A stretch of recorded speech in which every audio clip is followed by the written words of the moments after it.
quality of resources. The learning outcomes include compare and contrast scholarly, non-scholarly, and online resources, explain peer-reviewed resources and how they are different from other resources, recognize scholarly resources. They have a distinct appearance that you'll get used to, and evaluate research quality.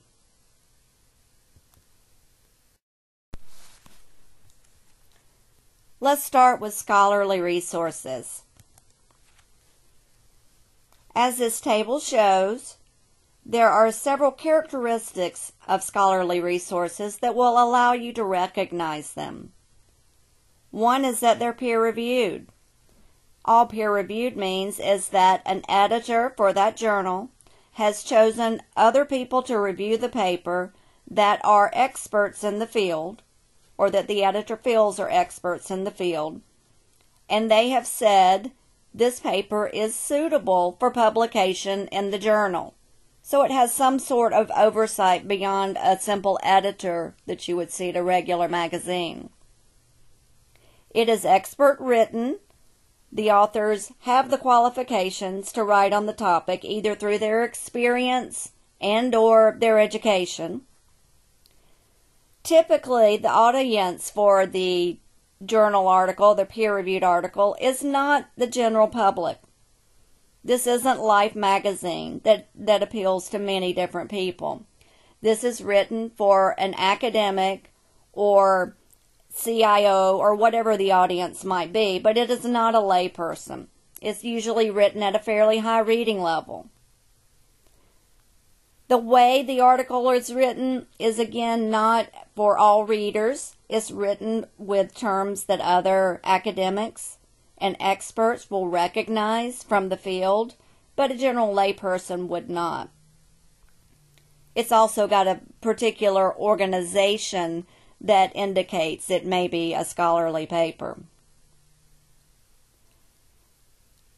In general, scholarly or peer-reviewed resources have references at the end of them.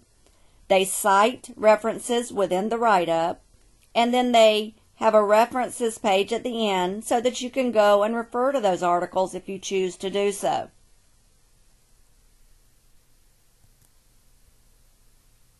Another type of resource is your non-scholarly, industry-specific journals or magazines. And here Time is more of a general one, but it still has articles that might be relevant and that are typically written by experts in that field, but written for a general audience. CIO.com, InformationWeek.com, very good resources, not peer-reviewed, but still may be applicable to your research that you complete. White papers written by IBM, by Microsoft, by Gartner, by any of those are maybe very helpful. They're not scholarly, they're not peer-reviewed. However, what these resources do is give you the opinion of the industry as a whole at times, like CIO.com might do, or a white paper may do. They also are able to respond quickly to new technologies that may emerge.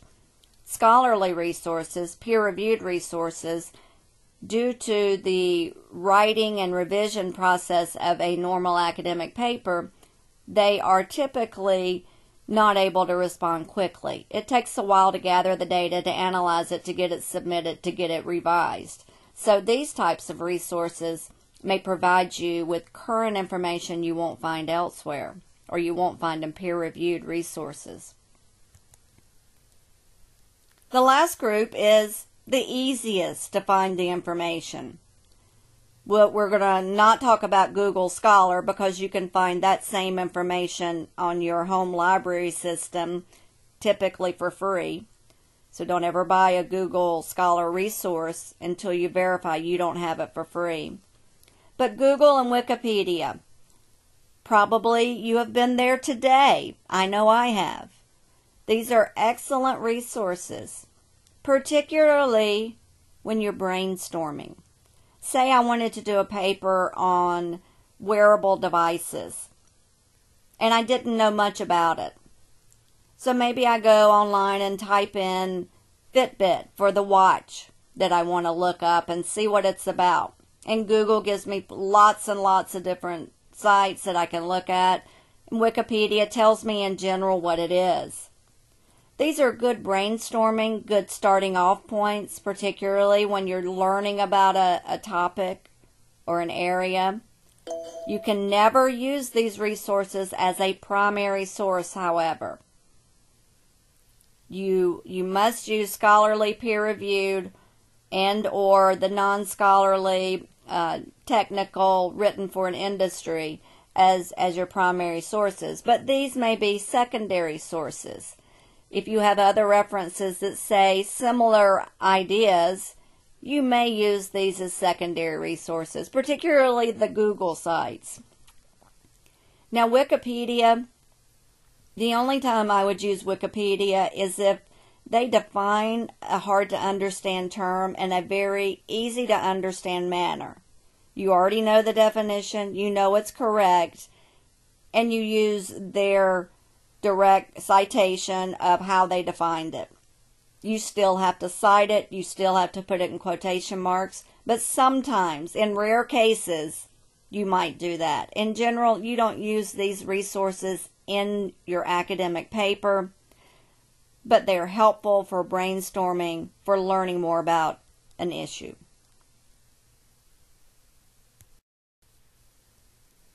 Here's an example of a scholarly paper and what you might start looking for as you're reading and researching on your topic. You typically have a title at the top. Oftentimes it's a long title like this one is, with a subtitle like this one has. Next, you'll see the author's names, and you want to look for their credentials. In this case, the credentials are down at the bottom, and the first author is shown to work at Rand Corporation, and he's a senior economist. Pretty much says he's got some credentials. You would also want to look at any other authors on the paper, particularly noting if they have a reason to perhaps have a bias. If they work for a company that is part of whatever, that it participates in the issue that's being discussed, then you need to make sure you understand that. You may then see an abstract, although all academic papers don't start with an abstract. Most do. Some start right with an introduction.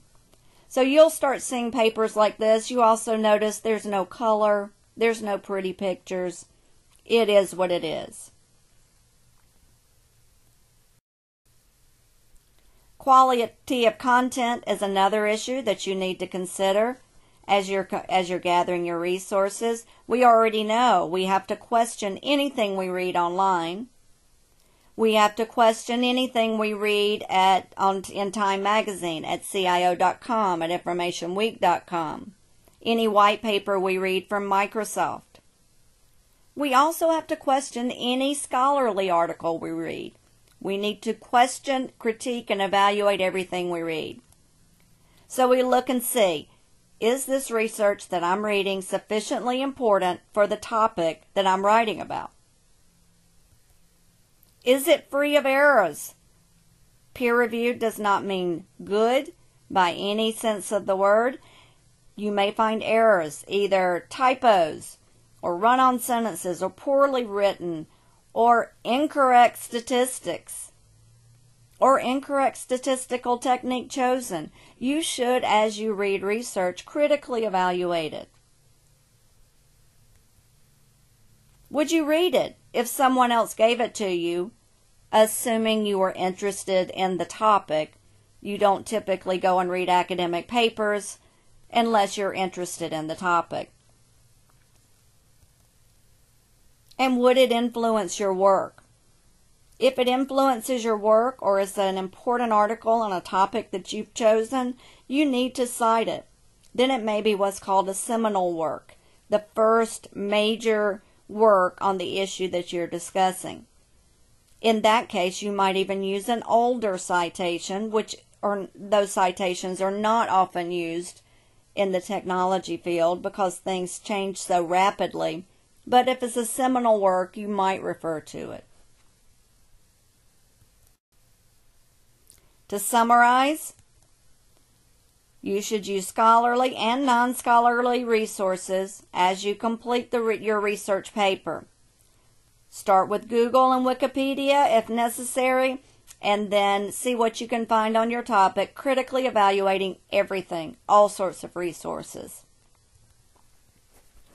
While you're required to have peer-reviewed resources, those resources are not necessarily good.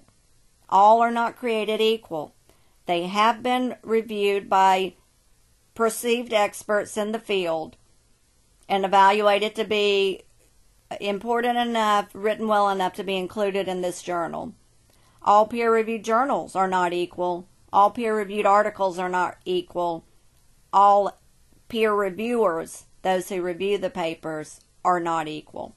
So read everything with a critical eye. You will start to recognize scholarly resources by their format, by their organization, by how they're written, their tone, the things they talk about, the references at the end. You'll start to recognize them.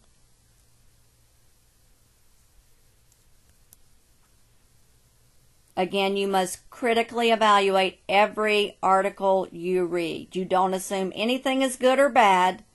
You read it with an open mind, and then you make a determination based on what you know about how research should be conducted and how it should be written.